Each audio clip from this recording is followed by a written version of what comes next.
Hello, everybody. Welcome to the Humm Daddies. I am Jake Lucas. I am currently joined by Joe Starkey. We are two of the original three Humm Daddies. This is the Humm Daddies OG version that started it all. You know, before there was Zakariah, before there was Artavan, before all your features. It was me and Joe with a producer named David. He's not here right now. He's taking care of his baby girl.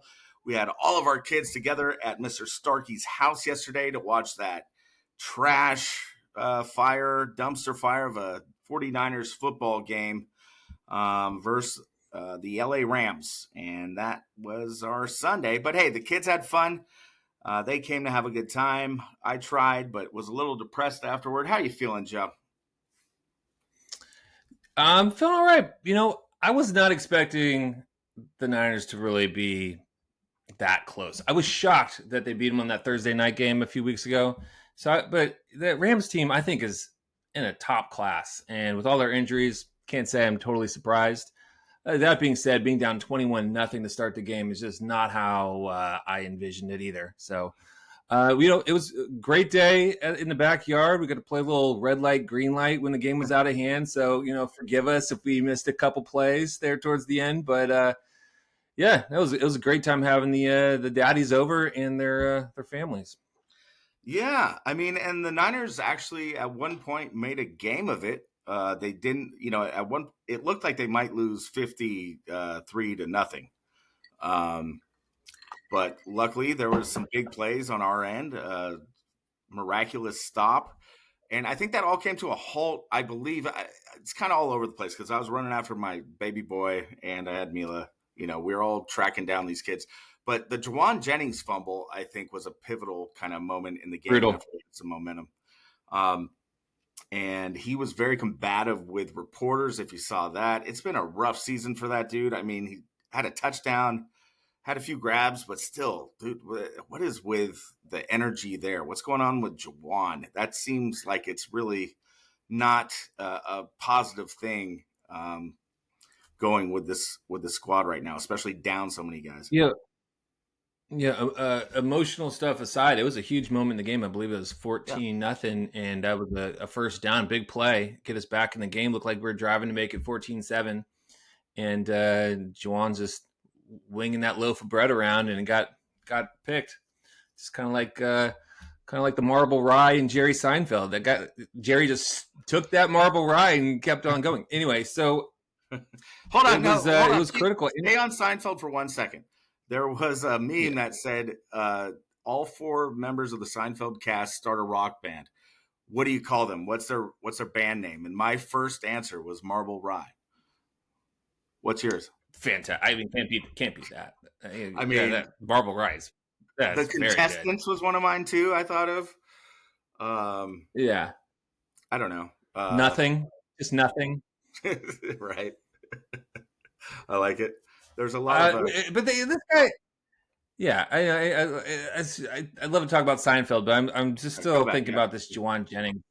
He's just got this bad vibe. It's all summer long. It was, should we give Jawan Jennings the big contract? He's a good blocker. He's third and Jawan. He can play. But it was kind of annoying that this guy he just got paid last year. He's in it. Wants to get paid more. And you know what? Screw him. I'm glad he didn't get paid. He's not worth it. He's kind of slow. And I'm looking forward to Ricky Pearsall coming back and maybe Brandon Ayuk next year. I don't know. I mean, Kendrick Bourne is as good of a receiver as Jawan Jennings, honestly. He can't block like him. But the value proposition in a Jawan Jennings was that he was kind of the humble, quiet, like do the dirty work kind of, WR3 kind of guy. So it was very uncharacteristic for him to begin the summer like that. And we didn't need that after consecutive years of Debo and Ayuk. And everyone knows the whole story. And it poisons the well. And here we are again, man. And it's luckily I don't think it's influenced the season as much as it could have or as much as Ayuk did last year. But, just it reminds me of, I remember T.O. came in. He's a lot better player than Jawan Jennings. Don't get me wrong. One of the best receivers of Yeah. all time. Top 3, top 4. But I remember he was a very humble, like hungry rookie who went late in the draft. Country boy, did all the right things. Said JJ Stokes can start over me. I haven't earned it. Everyone loved T.O. on the Niners the first couple of years. And then that other T.O. came out where he was demanding this, demanding that, trades, this and that. So, guys' true colors show up when money's involved, I guess, and when they get some notoriety. So it's a shame. Jawan was a fan favorite. Now everyone seems to hate him, and I don't blame them. So. He wouldn't be the first wide receiver to be called the diva. It's part of the DNA of a good wide receivers to be confident in yourself and think you are the shit. But I don't know, Jawan. It just feels a little average to me. I think you're a step slow, and it's just like if it wasn't for all the drama, I'd be okay with it. But it really, anytime he fumbles or drops a touchdown catch or a third down possibility, it just makes me feel kind of grumpy. So And I don't know. especially I hear Pearsall. Yeah. My point is that he was the anti-diva receiver initially for the first couple of years. No longer. Yeah. Yeah, he's into diva zone now. So Right. one goes out, one comes in. We just can't quite shake the drama here in Santa Clara. Yeah. What can you do? So I think I'm excited about Pearsall coming back. He Yeah, he's played really practicing. well. Last year he got shot last year, so we didn't get to see a He whole did lot get of him. shot with a bullet by a gun. Yeah. Yeah, so I'll give him that one. He looked really good in the offseason and first couple weeks of the season. I thought he was going to be a stud number 1 wide receiver. He still could be. So hopefully his knee is feeling good and he's ready to play. Because I don't know if that Brandon Ayuk's come back anytime this year. Yeah. I mean, so for those who saw what I said after the game last night on one of our shorts, the management and ownership, it seems, sent a pretty clear message, whether it be unintentional or intentional, to the locker room that they're not going to trade, go for a big trade. They're not going to lose anything. They're just going to let it ride with the guys they have. And I feel they owed the guys they have that are healthy, that have been working their asses off to get them to a winning record. They should have made a move or two, even if they had to overpay a little bit. And they didn't make that move. And I think you saw the repercussions of that yesterday. So I don't know. So why would they bring Ayuk back? I mean, why would that make sense if that's what ownership and management want to do? If they want to just let it ride this year and kind of discount the year, see where it goes without making any additions, you wouldn't want to risk your big money receiver. So you kind of, I would think you'd just keep him on, let him heal all year. Yeah, I don't think he's there yet. I don't think he's even running around. Do you know what his contract is? I know it's front loaded. So last year, I think it was 4 years for like 130-ish, maybe something like that, and 72 right up front guaranteed, like the first year. Last year he had a $40 million salary that was guaranteed, plus a $30 million signing bonus, something outlandish. And so he's been out for over a year now, and most of that in football terms, he's already made a huge bag, as the kids say. Yeah. So, I don't think Shanahan and the team are folding on 2025 here, but I think Jed York did. I think he said, you know what, we've lost enough guys through injury. Let's not mortgage the future. Let's not pay more than we need to right now. This is kind of what it is. This is our lot in life. And yeah, like you said, I think it's, whether intentionally or not, it has a big message to the team, like, it ain't your year, boys. Sorry. Maybe you'll get in the playoffs, but I don't know how far you're going in the playoffs with that defensive line in particular. That's just the soft defensive line and no fault of their own, but they don't got the players for it. I mean, how could you not be a soft D line? They've literally lost their top 5 depth chart guys on D line, I believe. It's totally out of hand. It's been up to some of the guys have come back, but we've I think 7 or so guys have been injured. It's crazy. By the way, no injuries this week, and also no penalties on the The Rams. Lambs. So a lot of zeros. Yeah, so I was, we were too involved with our families and our kids and wives and salmon and lamb and the outdoors of a beautiful Oakland day in November to really watch every single play. I mean, we would have if the game were closer. But what struck me as pretty nuts was I just saw Eric Dickerson, one of the greatest running backs of all time, um, on the Rams post game after yesterday, said the league needs to look in to the referees for being so one sided for the Rams, which is his team that he's covering. And they had a very anti-Niner bias, and that none of that even registered to me during the game because it was a blowout. We were running around all day with our kids, and looking into it, I mean, there's a lot of people who agree, and zero penalties for the Rams. And I don't know. I got to rewatch the game. I'm sure Larry Krueger has rewatched this game 10 times, but yeah, I can't wait to kind of dive into what Eric Dickerson, who's a huge Rams guy, was talking about. Not a holding, not a pass interference, not a nothing. And you know what? I can tell you there was a couple pass interferences, but the one call that really grinded my gears was the offsetting penalties.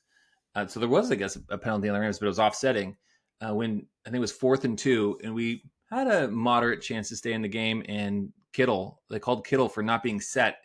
The MFR was set. I don't know. Take a look at that one. That was bullshit.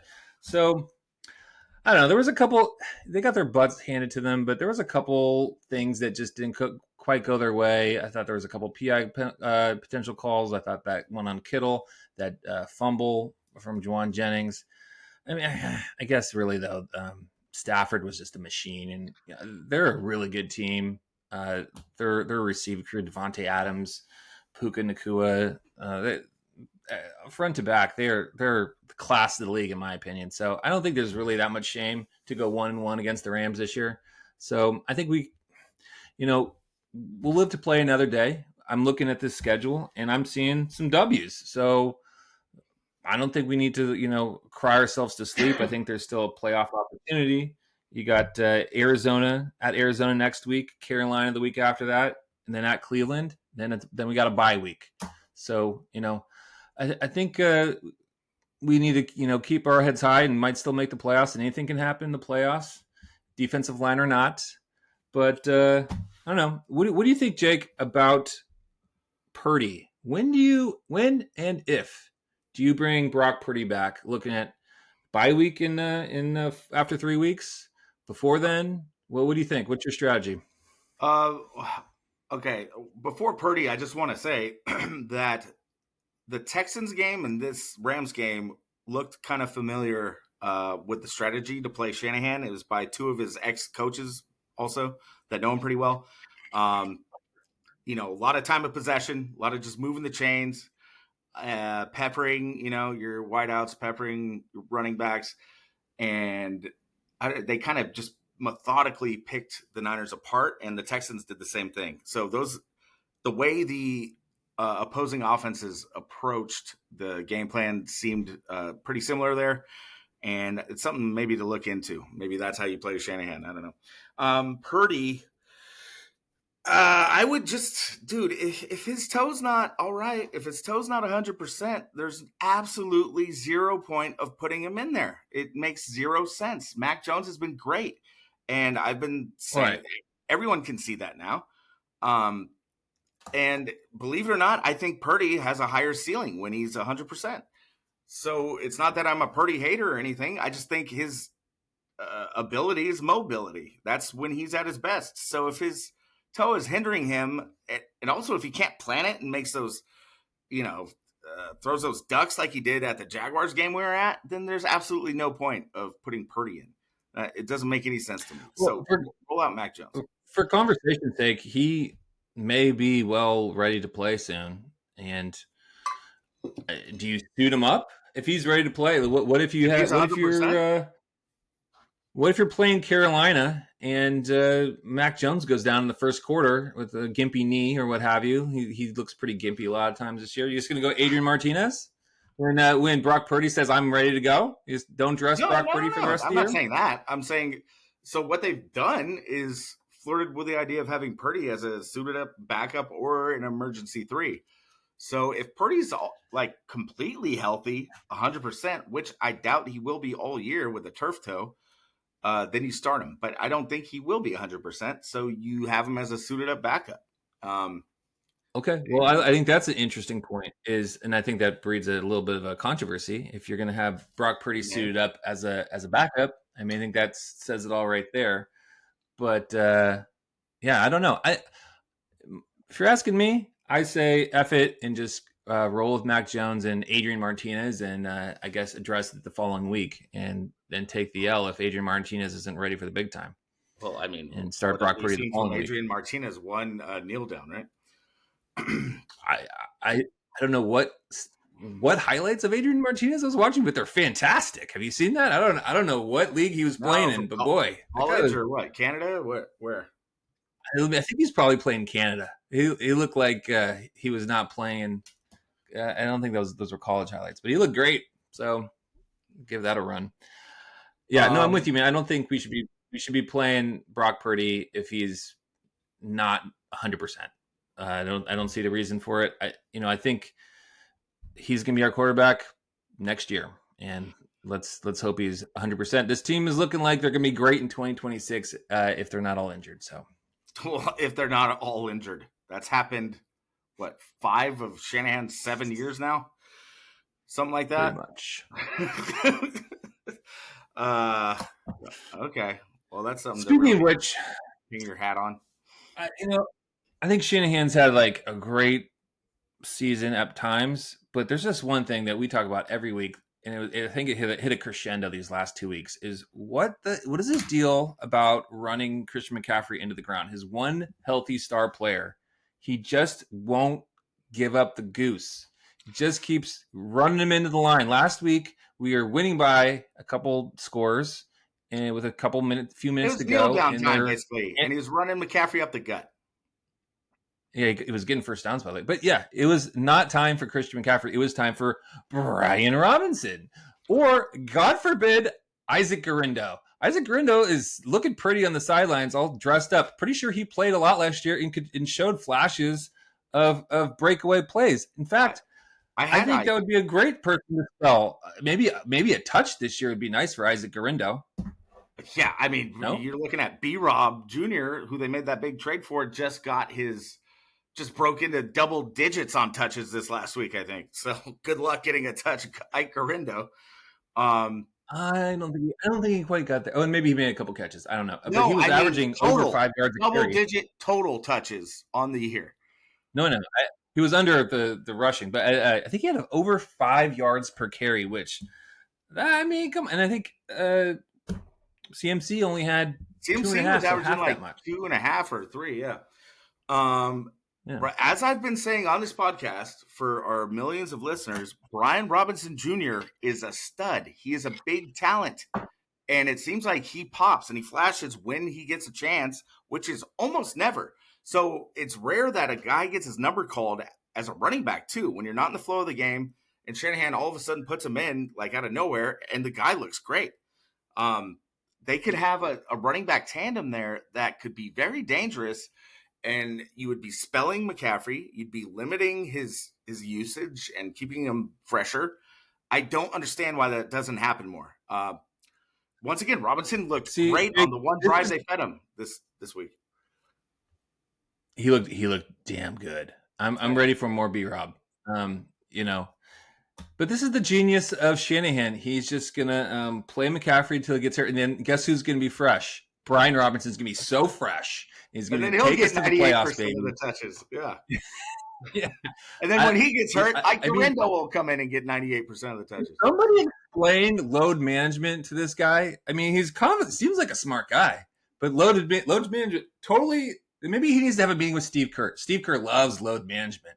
So maybe the two of them, these Barry coaches, could have a little, load management summit and talk about, hey, maybe you don't need to sit Steph 5 games in a row.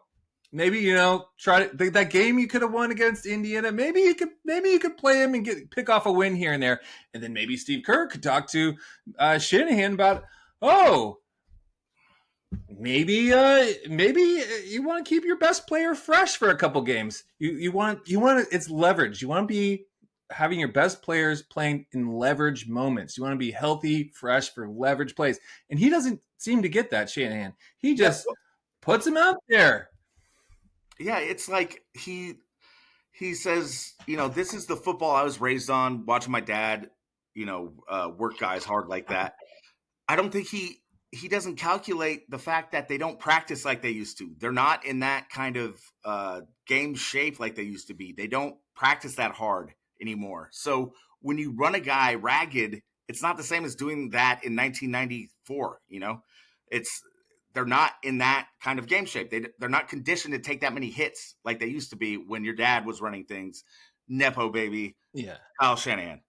Just telling you. Do the math. I mean, I also think the bodies are just different in 2025 than they were in the Broncos in 1997 or whatever. Sure. These guys like Nick Bosa, they didn't have guys that look like that, Well, maybe you should work less on your body because you're tearing all of your ligaments every year. So, give it a rest. Put a little body fat on. No, I know. Jesus Christ. Get a little sturdier down low, buddy. Yeah. Give me some more Charles Haley. Give me some more Kevin Green. Give me some more Justin Smith.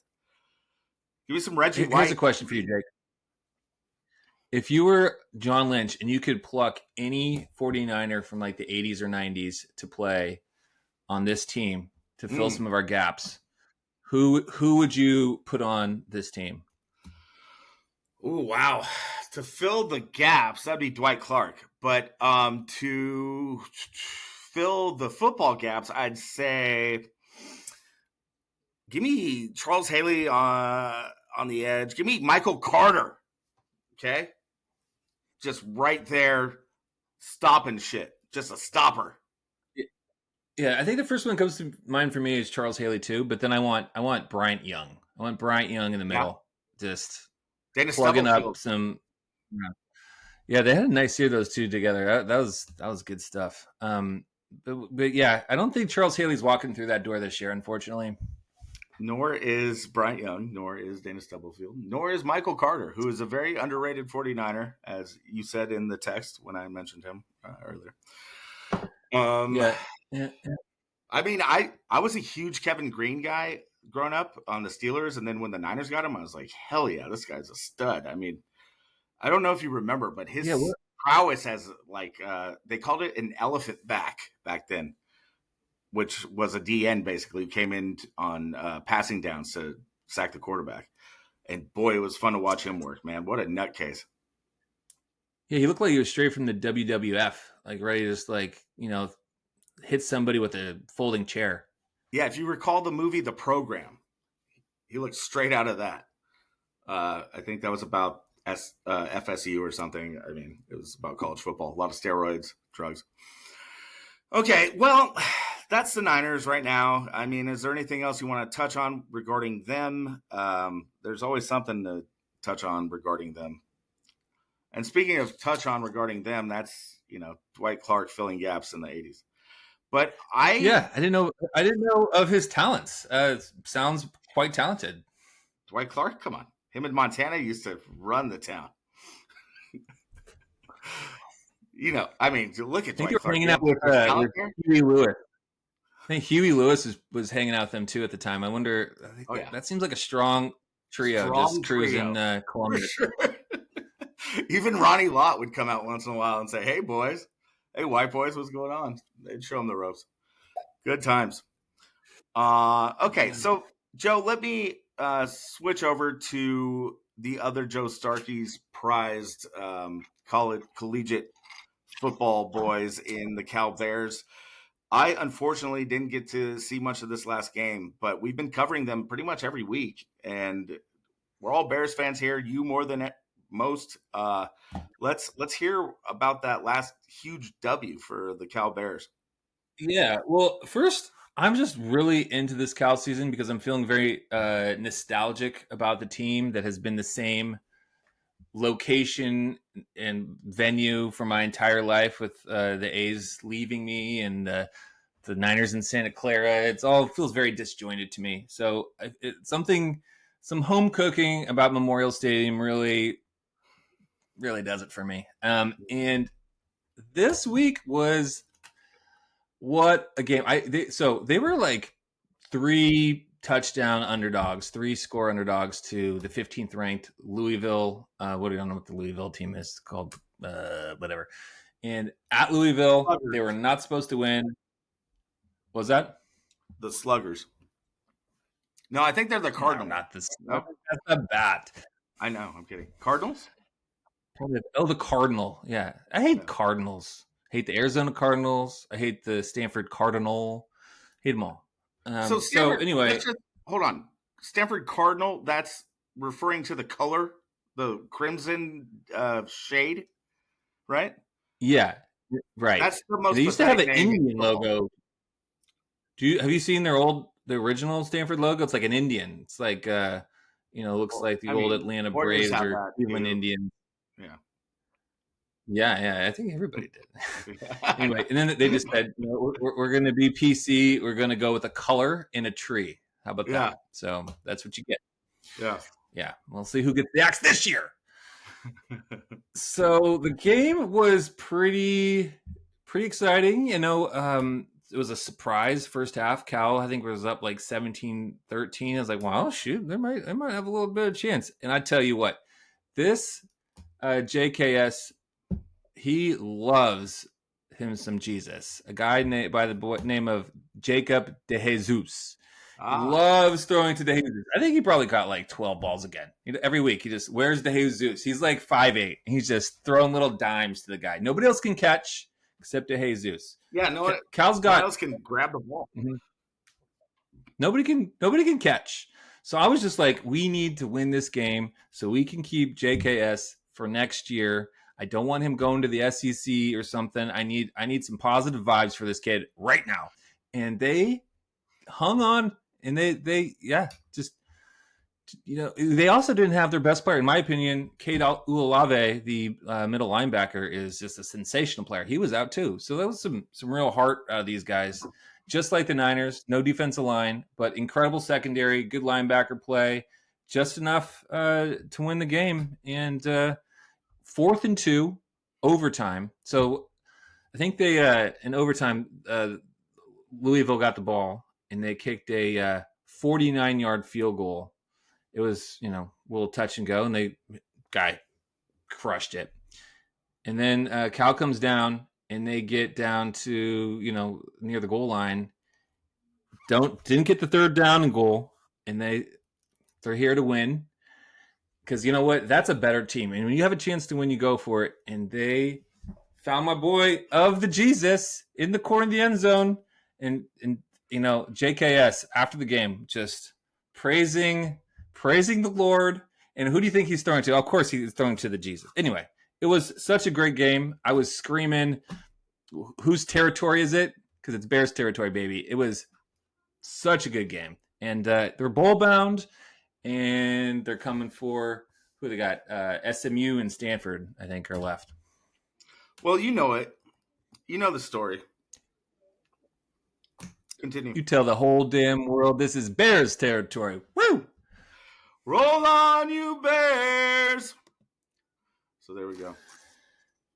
Yeah, man.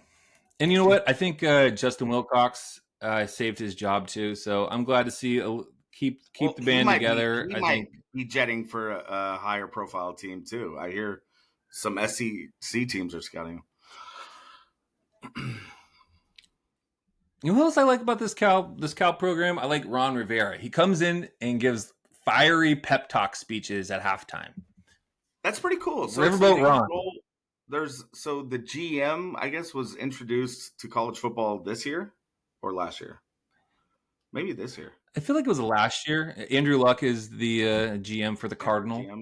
And it makes a lot of sense with all this NIL business. It's so much money going on. I can't imagine a coach.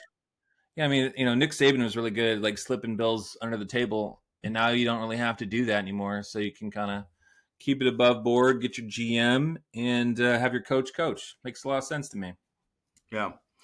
All right, so let's transition here. Let's pivot. Let's pivot to what are you drinking? What are you wearing? I'll start because I want to mention a friend of ours who has not been responding to me lately. I'll keep the story short, but our friend Danny is a big Liverpool soccer fan, EPL. And, he would text our pit thread, which is our fantasy football league going on 23 years.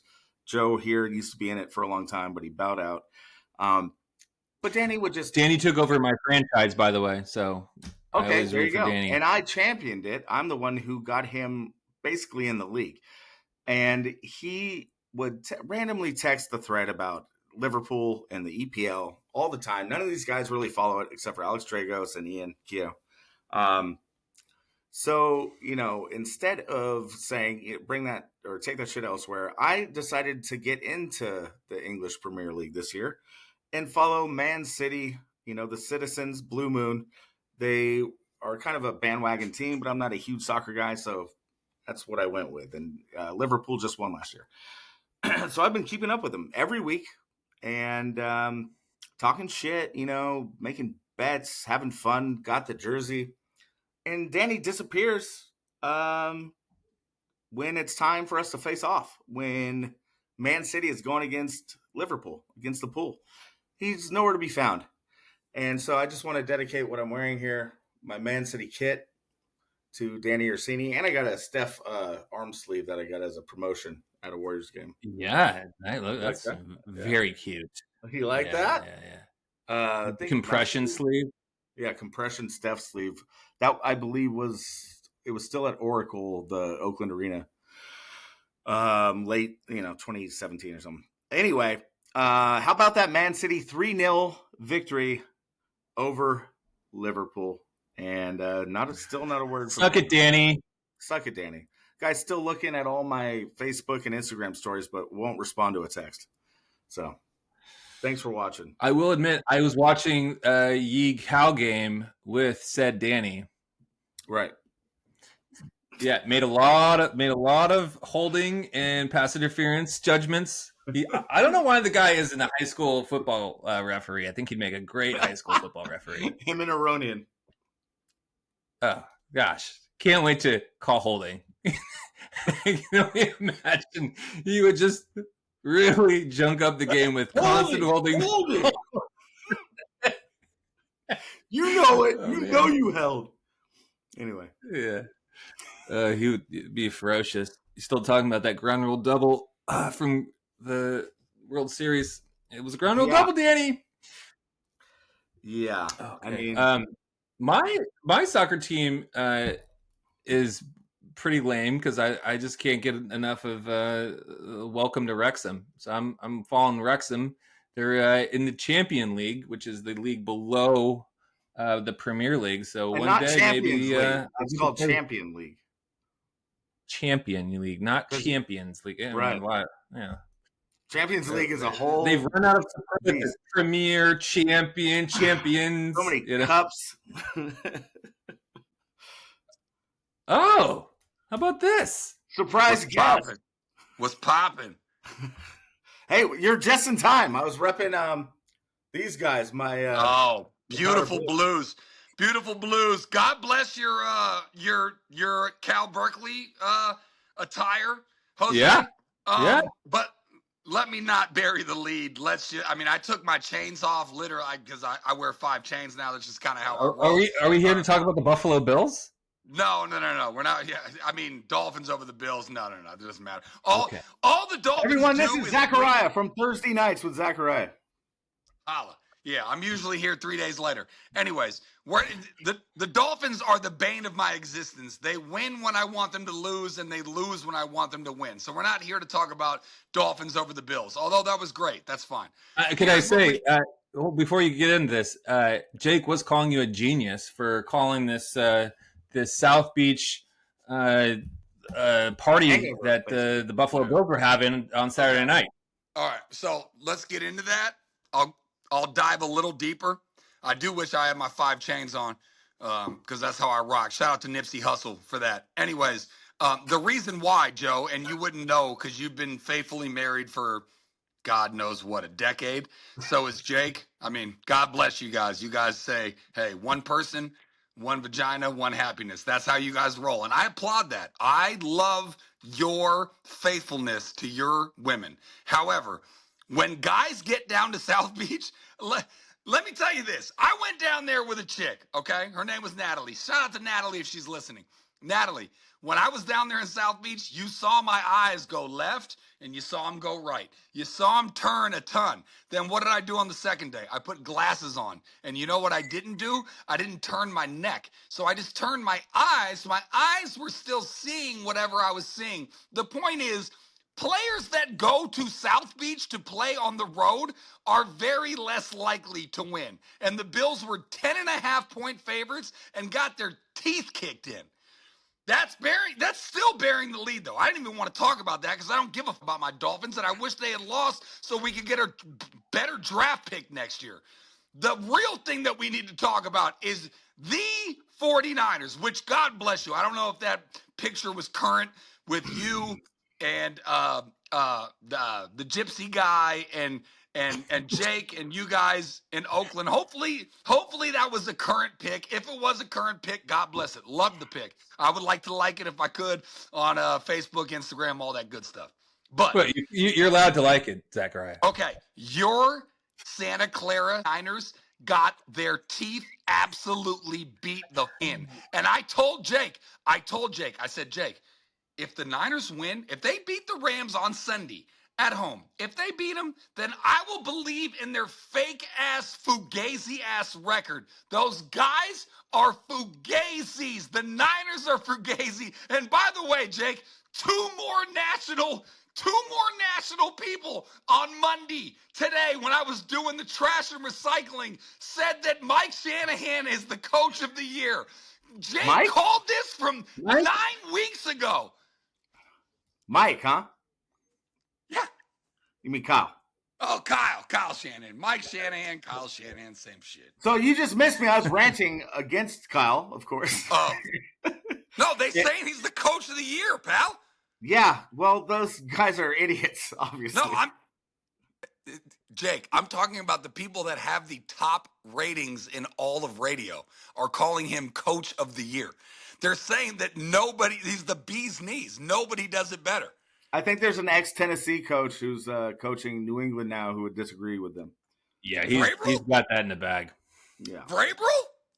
Yeah. Oh, I mean, AFC-wise, yeah. NFC-wise, I'm telling you, everybody's all about Shanahan. There's only one. Yeah, NFL only has one award for everything. Oh, okay. Yeah, I think. Zakariah, great to have you talk shit about the Niners. Thank you for coming aboard. Sorry, no big deal. I mean, Jose. We call you Jose. We call you Joe Starkey. We call you the guy. That's what we call you. We love Joe. We're a big Joe Starkey fan. Starkey's the best. Only a half inch shorter than me. Really one of my biggest, when I talk about, things that's thorn in the sides, if so to speak, when it comes to basketball. Joe's right up there. Joe guarded me well. Joe was great offensively as well. Joe, a great basketball player. Not quite the guy that Zach was, but that's neither here nor there. No, but seriously, Jose, can we just be real? You never believed in this Niners squad. You never believed in the record. The Gypsy was jumping up and down when they beat the Rams on that Thursday night. That was a borderline miracle that they won that game. That's what I'm saying. This Niners team is fugazi.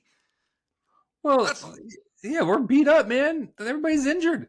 Fred Warner is your best player. He's gone. Fred Warner out for the season. Mikhail Williams, our first-round draft pick, out for the season. I can't throw. He's questionable every week. Ayuk, how long is Ayuk going to be on the pup list? I don't know. Well, you tell me, what is the pup list? I don't understand. I've never been on a pup list. So if we want to talk about Niners, we'll go back to Niners. Here's my thing about the Niners. I think their offense is going to be good. I think the rest of this year we're going to be scoring like 25, 30 points a game. I think Mac Jones is great. Pearsall's going to be good. You got Brian Robinson's heating up. Kittle looks fantastic this week. So I think their offense is going to be fine. The problem is they might not be able to touch a quarterback for the rest of the year. So, if they can just outscore some guys, and they got a pretty soft schedule talking about Arizona, Carolina, Cleveland before the bye, I think they're going to be able to stack a few wins. I mean, come to playoffs, we're just going to get no pressure on the quarterback, and I think that's going to be a problem. That is actually the best argument you've given me is how soft their schedule is before the bye. I mean, you're just a trash team. I mean, you are like if you were going to do pretender or contender, you guys are very heavily under pretender. And it's fine. I mean, dude, I'm a Dolphins fan. I literally wish they had lost last week. They beat the brakes out of the Bills. They beat the brakes out of the Falcons. Did you money line that, by the way? Oh, the money line, yeah. But not just much. A little houndo for 360. Nothing big. Yeah, dude. Imagine. So, if you Zakariah, how do you feel? How do I feel about what? The AL Rookie of the Year. Kurtz. He didn't even know it. He's a Dodgers fan. Oh, I figured it was the big dumper. Oh no, he's not a rookie. No, MVP. MVP? No. Rookie of the Year. Well, actually, who's the MVP? The Sacramento Athletics. I know you're a big Dodgers guy, so you probably didn't follow that. Yeah, I mean, you know what? It's hard, man. I got my literally the guy that I know the longest. Like we do the Humm Daddies thing, and Artie's there or whatever, and Artie's my best friend in quotation marks and shit like that. The person that I've known from the time that I was born the longest is Joey Starkey. He and I got kicked out of kickball in nursery school. So the fact that he is now a Cubs fan because he doesn't put the A's, and the fact that Jake, because of his brother-in-law, took me to some sweet seats in Sacramento for my first A's game. I mean, it's all sad as shit. And no, I did not know that the AL Rookie of the Year was an A. I thought it was the big dumper, and that shows you how much I've been paying attention to baseball. But yes, God bless my Dodgers. God bless all the Japanese that come to Southern California to bring that title home. Nobody wanted the 51st state to win. Toronto's in Canada. We don't like Canada. We almost took Canada over. We almost had it. We were this close. We were this close to having Canada. We lost it. We forgot it. The Gulf of Mexico no longer. It's the Gulf. Oh, all right, Donald. That's enough. Zachariah, what are your thoughts on Danny Orsini ghosting us after engaging in the English Premier League? All right. Let's be very clear. My father was a conscientious objector volunteer to the Vietnam War. That's some crazy shit. I didn't get all of his medals until after he died. But he was he was just in the Army. He was not in the Marines, which Dano was in. Now, Dano's lost his mind. I love Dano. I don't know why we have such beef. I love Dano. Dano was a Marine. He went to Iraq. We love the Marines. First of all, nobody doesn't love the military. We love the Army. We love the Navy. We love the Marines. We love Dano. But Dano's lost his mind. We lost him. Okay. Me and Jake picked up the Citizens. We picked up the Citizens. I didn't even know there was Citizens. No ice involved. We didn't need ice. Why would you need ice when you've got the powder blue? So, anyways, and then Dano likes this Liverpool. Are we talking about Man City? I don't even really care about soccer, but apparently our Man U Citizens beat the brakes out of his little Liverpools. And now the guy is not, okay, look, all we have in this world, Joe, and I know you as a very married and faithful man with your 2 kids, Thank you. All you have in this life in terms of connections with your friends is basically is fantasy football. That's it. I mean, outside of that, I wouldn't even see another human. A birthday here and there, kid's birthday or whatever. And Dano's gone off the grid. We can't find him. We don't know where he is. We've looked for him. Dano, where are you? We want you back. We don't care. who won, Liverpool, Man U. Doesn't matter, no big deal. We just want you, Dano. But yeah, Dano's gone. So according to Jake, he's been stalking his social posts, but has not responded to anything on the thread. I don't know. I mean, the guy's got a cat. He's unmarried, no kids, which you can say about me. I have a cat right here. You can say him, Booker. He's asleep right now. No kids. I have no kids, no wife. I live a wonderful your life. your cat's name is Booker, like the Suns basketball player. Yes, pal. Devin Booker. All my cats have Barkley. Nash the dog. Yeah. Nash the dog. Come on, man. They're all Suns players, pal. The next one's going to be Sabalos for Cedric's. Now that's great. Yeah, Marley. Did you have a Marley? Never had. No, never. Marion. Definitely didn't have a Dan. I had a Marion. A lot of my passwords, if you ever want to go into my things, you're not going to find much but a lot of debt. But if you want to go in there, you'll find Marion. A lot of passwords are Marion. Okay. His password is Joe Johnson, 2004. Yeah, Joe and Johnson 2 playing. Sabalos is coming soon. Nash already happened. Joe and Kevin Johnson. I mean, I'm still. I think I was watching this game, Zach. I think I was watching this game with you, possibly. I think we were like Laval's or something, and we were watching Nash's Suns play San Antonio when was Smitty there? Or somebody just like slammed him into the scores table. Oh yeah, and his nose broke. Yeah. And but then they called like offsetting penalty. They it was in the middle of the playoffs, and I think they took him out for the next game or something because of it. Yeah. No. He actually ended up finishing the game, but they lost. But that was the shit. That was when Donahue was frigging all the games. Yeah. Okay. Speaking of which, Zach, I didn't. You're gonna have to bleep the shit out of that. Hey, hang on. Before you go to your next thing, Jake, I just want to say one last thing. My cat that died, my beautiful orange cat that died. His name was Clifford. Do you know who Clifford was for, Joe? Do you know Sleepy Joe? Clifford Robinson. Sleepy Joe Clifford Robinson. Good job with the headband. He was great. And all right. Hold on, Zach. Last thing. Dickerson last night on Rams postgame was saying the refs need to be investigated by the NFL for being so pro-Rams and anti-Niners. What do you think? Who said that? Eric Dickerson, Rams great, Hall of Famer. No shit. Yes. Huh. Pro-Rams Pro-Rams anti-Niners? No. Yes. So the Rams had 0 penalties called on them. There was a lot of game-changing calls that were on the Niners or either not called for the Niners. Apparently, there's a lot of tape on it. I haven't really checked it out, but I'll have to. If Eric Dickerson saying it, then there's something to it, I would imagine. No, I mean that's why I'm giving it credence. I'm a little bit surprised by that. I didn't especially see things one way or the other, but. I mean, no penalties on the Rams is pretty bad. Yeah. Yeah, and I had lunch with Eric Dickerson, as Joe wanted me to talk about, on the set of The Apprentice that Arnold Schwarzenegger took over from Donald Trump while Trump was running for president in about 2015 or 16. So there you go. There's a fun tidbit. Wait, say that again? I ate lunch with Eric Dickerson on the set of The Apprentice, the reboot with Arnold took over for Trump.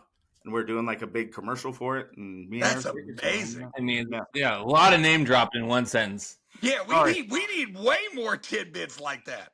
I mean, I have plenty. I just don't want to sound too You broke bread with ED? Oh, yeah. That's a big deal, pal. And I mentioned Ricky Waters to him. I was like, hey, how about this? Ricky Waters, great NFL running back, huh? And he was like, yeah, Ricky Waters is good, yeah. Ricky Waters should pretty much just be a Humm Daddy at this point. I know. I mean, the guy likes all your videos. We need him. We need him on the reg. The guy would have a ball. He could just sit back and do nothing. We could just talk bullshit. So my top 3 players with goggles: Eric Dickerson, I think, is number 2. Kareem Abdul-Jabbar, number 1. Maybe Eric Davis, number 3. Great list. Excellent list. Sabo. Wait. Who? Oh, Sabo top 5. Not Sabo. Wait. Who's your 3? Kareem number 1 for sure. I think I meant Sabo. I don't know where I got that mixed up. Eric Dickerson 2 for sure. Who else wore them? This is a great list. This should be looked into. Okay. I mean, Kareem is one. You can't Without beat a that. doubt. Yeah. I mean, because Kareem's the best. I mean, he arguably. Amari The white dude on the Stoudemire, your Lakers wore son, them too, did he didn't wear some goggles for the Knicks? Who? Was Carney Lansford a goggle Amari guy? did. Amari wore He- goggles, yeah. Amari Amari did Stoudemire, it because of it. Well, he had an eye injury. Carney And he got- Lansford, maybe, yeah. That Carney Carney gotta be didn't wear top goggles. He 5. just wore actual glasses, like Ken Phelps, like actual glasses on the Yeah, field. like- Well, what's lenses on. the difference? What are we splicing here? Will had the best the- flip-up shades with the eye black that, now guys Will? wear those and Oh, they don't flip them down. Oh, when he's they- talking about the Thrill. Will the Thrill. They love to talk about this guy. Oh no! We're not doing shades. We're doing goggles. Goggles. Eric Gagne. Eric Gagne should Yeah, be on the he's a list. goggles That's guy. good- He's probably a top 5er. There's a John Olerud, or was that just the helmet? That's just the helmet. batting helmet. Yeah, I think he had the goggles too. No, he might have. I was thinking him. He might have. I think because Olerud was great. Olerud was, we really gave Olerud a bad time because we That just helmet. this helmet shit. Yeah. We just made fun of him like he was. Didn't he have a chip in his brain or something, like a metal chip? No, he got like a bad concussion or whatever. I mean, he rocked the helmet for the longest time. And you remember Ricky Henderson? Never heard of him. You guys, No. please tell me you guys Tell have the seen. story. You're queued up. Go ahead. Yeah, please tell me you guys have seen that story on YouTube. Ricky Henderson played with Olerud in Toronto, then went to the Yankees, then came back to Toronto, and he goes up to John Olerud and he goes, "Hey man," he goes, "Hey, you wear a helmet when you're in the field, huh?" And he goes, "Yeah, I got like a brain injury, so I wear a helmet to protect myself." And he goes, "Man, you know what's crazy? I played with a guy that wore a helmet in the field." And John Olerud goes, "Yeah, buddy, that was me." Yeah, God bless Ricky. Oh, man. He was the greatest. Dude. So good. Ricky had no idea who was around him. Ricky had no clue. I played with the guy that wore a helmet that played first base. It's like, "Yeah, Ricky, that was me." He's like, "Oh, shit." Well, let's circle back real quick to our fantasy football league. I won a huge title game on Christmas Eve about 7-8 years ago. And Zach was rooting against me harder than anyone. I was? And I won it. Who were you playing? Miraculous win. And I went to a bar, McNally's, on College. And it was December 24th. I hung out with Ricky Henderson for his 60th birthday, Nice. which is one of Zach's favorite players of all time. And after he talked shit to me, I just sent him pictures of me and Ricky all night, having fun after my win. I don't think I was rooting against. I mean, who were you playing? Who would I have been rooting for? Yeah, I don't know. It was one, you were just talking shit as you do, but it felt good. All right, boys. Well, I'm out of here. Thank you, Zakariah. What? Zach, see you next time. See you next time on Thursday. Yeah, Thursday. Yeah. Thursday. Okay, so let's wrap it up with. Let's see, what kind of cards do you have over there, Joe? Sure. But while I'm doing this, can I tell you about my best fantasy moment before I retired and gave my team to my franchise? I sold it to Danny. Yeah, absolutely. Let's take this guy. Let's do this one. Yeah, I'm in the championship against Sean Fabian, the great Sean Fabian, and we're all at Joe Flannery's house for I don't know. It must be like his birthday or something around that time of year. Yeah. So we're having a birthday at Flannery's house, and he's got Brandon Jacobs, and I got D'Angelo Williams, and it's pretty much a tie on Monday night or Sunday night for the championship game, and it's our last two players are going, and I'm devastated because Brandon Jacobs scores 3 touchdowns. Oh man! But D'Angelo Williams scores 4 touchdowns, and I win the championship. It was amazing. God, it was, I will never forget it. And my one and What only year was championship. Well, just look on the trophy, and if you're gonna have to look for Ray Lewis in the news. It's our second Huey Lewis reference of the night. Huey Lewis, the news, big Was Jonathan winners. Stewart around to spell D'Angelo back then? Yeah, I think they were a two-headed monster. So when was that? What, 20, maybe 09, 08, 09, something like that? All right, so there we go. We got some 1991 Upper Deck. Okay. And this is great. Hold on. Oh, it's football. Football, yeah. I think that's Jim or Chris Everett, as Jim Rome likes to call him, getting sacked. Sure, it's not Chris Carp. Yeah. He's just getting ransacked like he does. Little Beautiful. Chris Everett. Beautiful. Oh, this is a great uniform. You got a ring light on that. They brought that back this year. Yeah, they brought that back this year. I love the cream, or the creamsicle. The creamsicle. Oh man, you saw my Steve Young, so you know I like it. Oh, dude, don't know who that. Oh, is that Del Rio? Jack Del Rio. Jack Del Rio on the Cowboys. Didn't know he had time on the Cowboys. Yeah, I like Jack Del Rio, Captain Jack.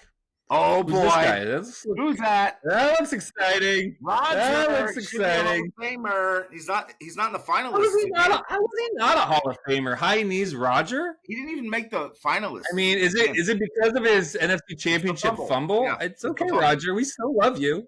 It's definitely the fumble. That's a great card, though. I think he was gone to the Jets or Raiders right after that, or the Vikings. Also a Viking. I remember the Vikings. Yeah, that's true. Anyway, I saw some highlights of him just running through people. He was incredible, dude. Yeah, the guy. First 1,000.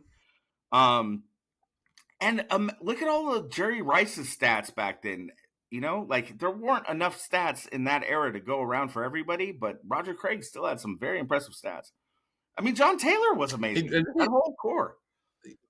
I've been thinking about John Taylor a lot. So for another segment, I mean, there's a lot to say about John Taylor. Taylor's been on my mind a lot.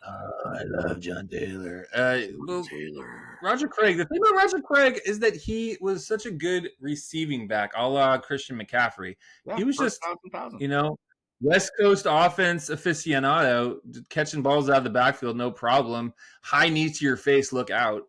I love the 1,000 rushing, 1,000 receiving stat reminded me a lot of the 40 jacks, 40 stolen bases thing, and it was kind of around the same time. And there's only been a handful of people to do each one, so I think that's very I'd love to know who's on the list. Marshall Faulk, I assume, is on that list. McCaffrey. This is a good list. Yeah, and a non Hall of Famer in Roger Craig. Not talking about the manager. That was kind of interesting. We had 2 Roger Craigs in our life at the time. Yeah. Oh, yeah. I'm well aware of that. But who else is on the 1,000? I think maybe. So it's Falk. It's Craig. Maybe someone like Chris Johnson. I don't know. Ooh. Who do we got? Al Toon. Look at this artwork. Toon. Let's call him Toon. What a great name. Al Toon. Very nice. Jets checklist. Who got a MVP? Who is this guy? Greg Townsend. Never heard of him. Okay. I wish this was my guy. It's not Saints from that time. I could have a Bobby Hebert. Hold on. Is that one of those dope linebackers? Like Swilling? Hobie Brenner? I don't. No, it was Hobie Brenner. This is another MVP. This guy, John Stevens, he was a banger. He was really hitting people. Love these old. Oh, Bruce Matthews, he's a hot. I see Reggie. Love. Yeah, I put him down. Love these unis. Let's see that eagle. Clay Matthews' dad. Oh, there you go. Reggie White. Reginald. Also, why do they don't mess around with these current jerseys? Just wear these all the time. There's so much about the green one. It's about Reggie White. He says he's the greatest athlete he ever played against. Tolbert says, "Yeah, what if you played like? Oh, you got one?" I don't interrupt your story. Well, Reggie White is considered by Steve Young to be the best possible athlete in any sport. No matter if people say, what about Michael Jordan? What about Kobe? What about AI? What about Bonds? What about Griffey? No, Reggie White, way better athlete. That's what Steve Young says. Okay, if you could pick one card for me to pull next, what would it be? 91. Yeah. Ricky Waters rookie? Or Montana? No, but I feel like Joe Montana would be a good guess. I feel like maybe I don't know, Jerry Rice would be good. How about both? We're gonna go both. We got Montana to Young, huh? I mean Montana to Rice. Montana Rice. Wow. Aerial threats. That's dope. Is that like a rare edition thing, or is that? I don't know, but it's all I want here on the Humm Daddies is That's you Montana can't and beat that Rice as a on a closer. card. You can't beat that as a closer. I mean, you can't beat that as a closer, can you? No. Montana Game over. Rice. That's a win. That's so tight. You gotta love that. There you have it. Well, I think that's a good omen for next week against Arizona. Your Arizona Cardinals. Yes, Jacoby Brissett. And my Marvin Harris. They've been putting up numbers in a losing effort every week, so let's keep that going. You got Kyler on the IR, which is great because I hated having him. Jacoby Brissett's a lot more. He's a lot better quarterback, honestly. And it's all fantasy, so the more the Niners are up, the more the Cardinals will throw, and that's kind of the recipe you want. And in fantasy, I'm relevant right now, so it's looking pretty good. I'm hoping we need a W. I'm not going to call it a must win, but for the playoffs, I think it'd be nice to have this one next week. So, did you know that 2 people just this week asked me who I ended up picking for the my favorite new baseball team? So people do listen to our podcast. How about that? People do. The numbers are there. The numbers, big numbers, huge numbers. Huge. But no, they do. And people enjoy the stories about our children. We've already talked about that. People enjoy our faithful 49ers takes. They enjoy our diehard Giants link, back and forth. But hopefully they don't enjoy our hot Warriors takes because there were none tonight. Not a Warrior take to be had. No, that's unfortunate. But what are you going to do? Okay, just real quick. Yeah. Okay. Well, just real quick. They lost to the Milwaukee Bucks without Giannis, which fine. We lose one, and then they go ahead and lose to the winless Pacers.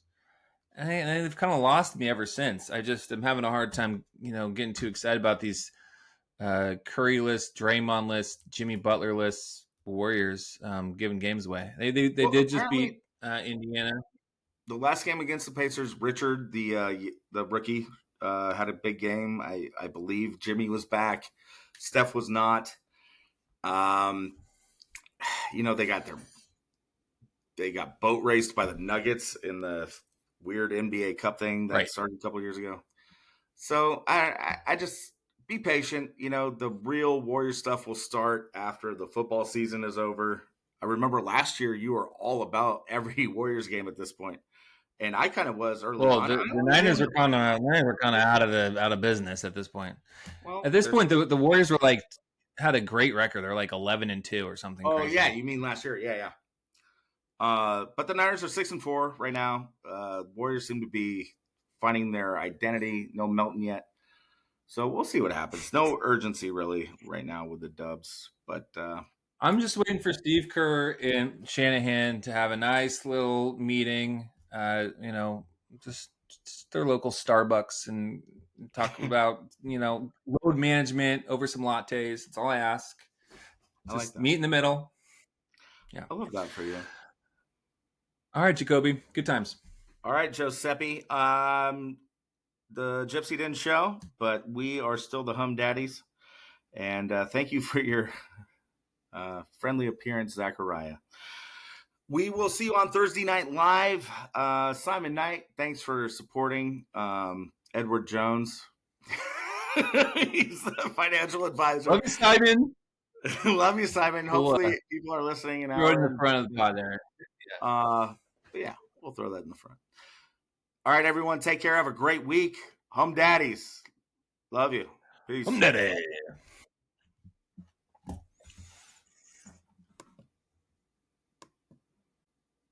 Okay, you do. What's next? Start again.